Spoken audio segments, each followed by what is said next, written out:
Today, Belize was revered for its standing in forest conservation and was said to boast the best forest in the Central American region. 64% of the country remains under forest cover, with 104 plus protected areas. With the implementation of the UNFCCC Red Plus program, the country is poised for the next step, having established carbon credits. So what this project has allowed us to do is to apply a consistent methodology on the assessment of our forest stocks and the changes over time to get a sense of, are we uh, net removing emissions, or what is the state of our forest? We apply some methodology to get a better sense of how much we can remove or emit as a country. Now, the result tell us that we are a net remover, right? So we have some credit, some value because we've done our job, and this is the result. Even when we take out the disturbances, we still have positive values. This is what we would call carbon credits, right? And it is this credits then that we can put on the market to sell. And the assessment shows that Belize, in line with the UNFCCC approval, has about 5.6 million tons of carbon dioxide equivalent between the period 2015 to 2018. Now remember, a lot of this is still in discussion based on the discussions here at COP, and it will influence those values and what we can put on the market.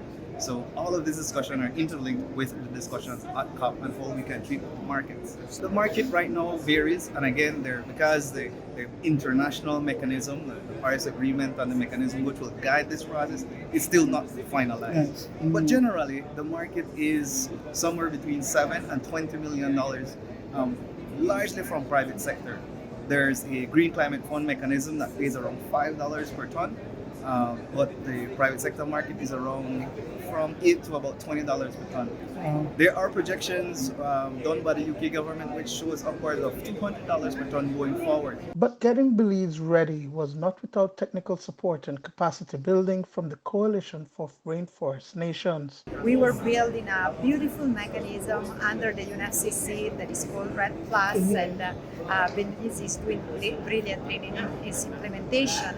We started working with Belize probably 4 or 5 years ago, and we are so proud of the success that has been achieved so far, from starting from zero to having one of the first country in the region to have results that can go into the market. At a side event held at COP26, representatives from countries across several regions lauded the results as the presentation served as a testament that the process works.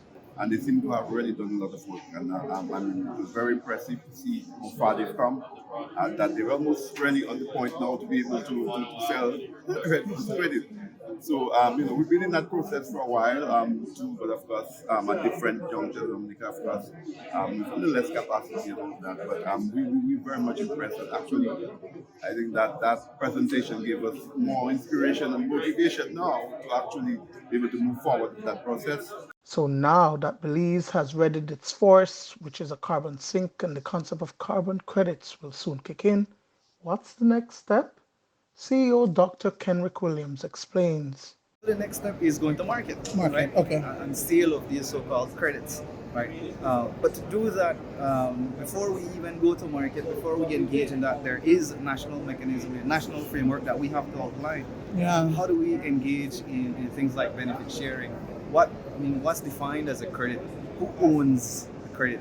It's an intangible object, so there's no real ownership. If it is that we have a registry, a marketplace, then the Ministry of Finance will lead that process. The Ministry of Economic Development will look at the benefit sharing mechanism. How is it that this fund will support, at the end of the day, address poverty, address social protection? Because at the end of the day, while the forest at Akayo and at Toledo, it has to benefit the whole country. Reporting from COP26 in Glasgow, Scotland, Duane Moody for News 5.